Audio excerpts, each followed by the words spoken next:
পাহাড়ের নির্যাসে খুব খরস্রোতা এই জায়গা বলা যেতে পারে। আমার পায়ের নিচেও স্রোতধারায় নির্যাস ঘটছে, আপনারা দেখছেন।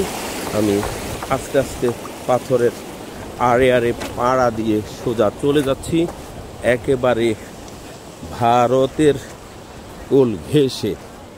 সামনে একটা মসজিদ ও মাজার দেখা যাচ্ছে, আমি এখন সেখানে যাওয়ার চেষ্টা করছি।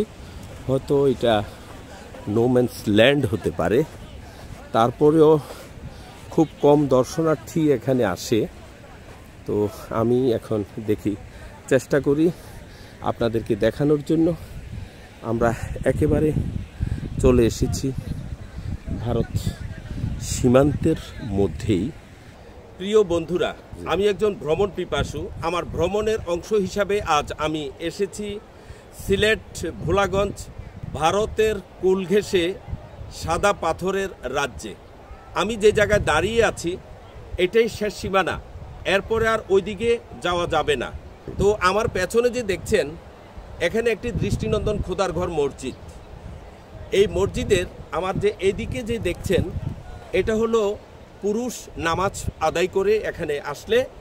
আর আমার আরেকটু পেছনে যে দেখছেন, এটা হলো বিজিবি ক্যাম্প। ওই পর্যন্ত আর যাওয়ার কোনো আমাদের অনুমতি নাই। যেখানে দাঁড়িয়ে কথা বলছি এখানেও অনুমতি নাই। তবে খুব সুন্দর লাগলো এখানে যে মহিলাদের নামাজ আদায়ের জন্য একটি চমৎকার মসজিদ নির্মাণ করেছেন, পাশাপাশি পুরুষদের নামাজ আদায় করার জন্য এখানে একটি চমৎকার দৃষ্টিনন্দন মসজিদ নির্মাণ করেছেন। আমার কাছে খুবই ভালো লাগছে। ইতিহাস, ঐতিহ্য, প্রাচীন স্থাপত্য নিদর্শন সম্বলিত আগামী প্রজন্মের মাঝে উজ্জীবিত করার লক্ষ্যে আমার ঐতিহ্য টেলিভিশন নামে একটি মাধ্যম, সেই মাধ্যমে আপনাদেরকে সেই সব দৃশ্যপট দেখাই এবং আমি নিজেও যাই। আগামী প্রজন্ম উজ্জীবিত হোক, এটাই আমি চাই। এই যে আমি এখন এদিকে চলে আসলাম, আমার পেছনে দেখছেন সাদা পাথর, এরপর হলো ভারত। মোট কথা হলো পাহাড়ের কান্না সৃষ্টি হয়েছে ঝর্ণা, সেই ঝর্ণার নির্যাসে নেমে আসছে সুন্দর সুন্দর পাথর। বিভিন্ন রঙের পাথর হলেও এই ভোলাগঞ্জের যে পাথরগুলো, এগুলো হলো সব সাদা। সেই উদ্দেশ্যে সাদা পাথরের রাজ্য হিসাবেই এই ভোলাগঞ্জকে উল্লেখযোগ্য করা হয়েছে। প্রতিদিন এখানে হাজার হাজার দর্শনার্থী আসে এই ভোলাগঞ্জ সেই সাদা পাথরের সাথে আলিঙ্গন করে, আর ভারত থেকে নির্যাস যে হিমশীতল জলের পরশে নিজেদেরকে সিক্ত করে নেয়। এই উদ্দেশ্যে আমিও আজ এসেছি সিলেটের ভোলাগঞ্জ, সাদা পাথরের রাজ্য, ভারতের একেবারে সীমান্তে সংরক্ষিত এলাকা থেকে দাঁড়িয়ে আমি জহিরুল ইসলাম জাহাঙ্গীর আপনাদের সবাইকে জানাই অনেক অনেক শুভেচ্ছা। আপনারা দেখছেন ঐতিহ্য টেলিভিশন। যাই হোক, আমি কতটুকু যেতে পারি দেখি। সামনে কিন্তু সাইনবোর্ড দেয়া আছে যাতে না যাওয়া যায়, তারপরেও দেখা যাক কেউ থাকলে তাদের সাথে আলাপ করে আমি ভিতরে যাওয়ার চেষ্টা করব। এই যে দেখছেন, আমি একেবারে চলে এসেছি নোম্যান্স ল্যান্ড। এদিকে আর দর্শনার্থীরা তেমন যেতে পারে না। আমি এখানের দুই একজনের সাথে আলোচনা করে অনুমতি নিয়েই কিন্তু যাচ্ছি। একবারে সীমান্তে একটি সুন্দর দৃষ্টিনন্দন মসজিদের চিত্র আমি দেখতে পেলাম। দেখা যাক। এদিকে লেখা আছে জনসাধারণের প্রবেশ নিষেধ, সংরক্ষিত এলাকা। তারপর আমি যাচ্ছি সিলেট ভোলাগঞ্জ সাদা পাথরের রাজ্যে। এখানে ঢুকে গেছি আমি একবারে নোম্যান্স ল্যান্ড।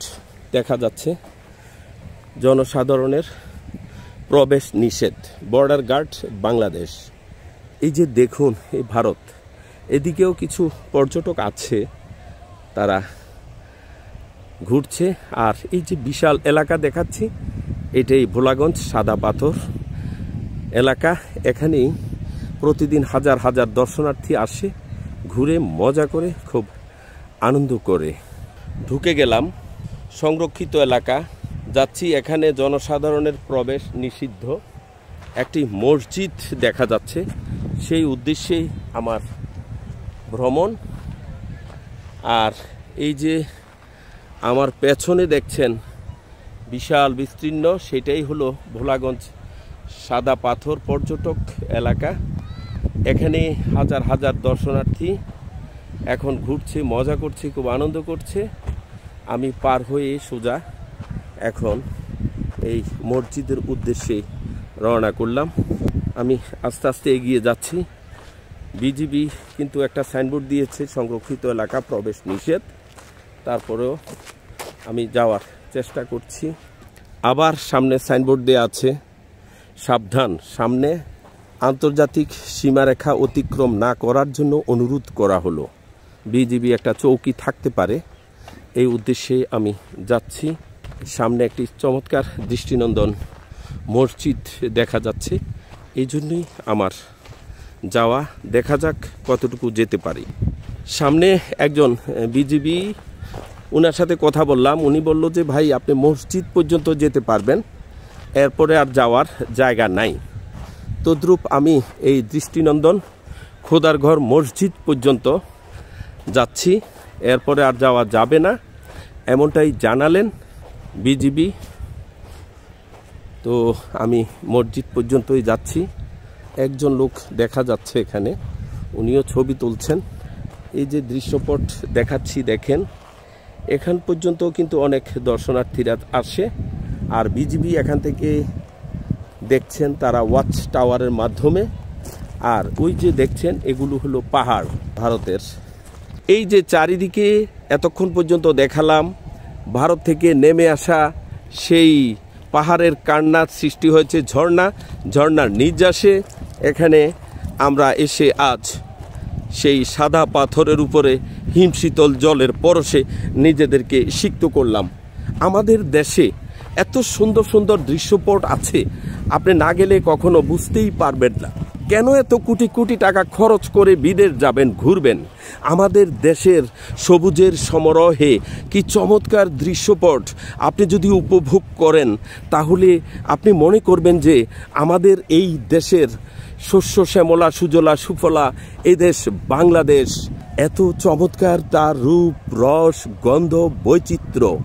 আমাদের জাতীয় কবি কাজী নজরুল ইসলাম রচনা করেছেন সেই 12 মাসের ষড়ঋতুর নির্যাসে সেই বিখ্যাত কালজয়ী গান, একই অপরূপ রূপে মা তোমার হেরিনু পল্লী জননী, ফুলেও ফসলে কাদামাটি জলে ঝলমল করে লাবণী, হেরিনু পল্লী জননী।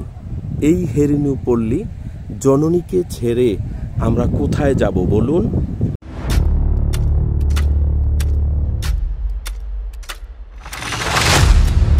আপনারা দেখছেন ঐতিহ্য টেলিভিশন।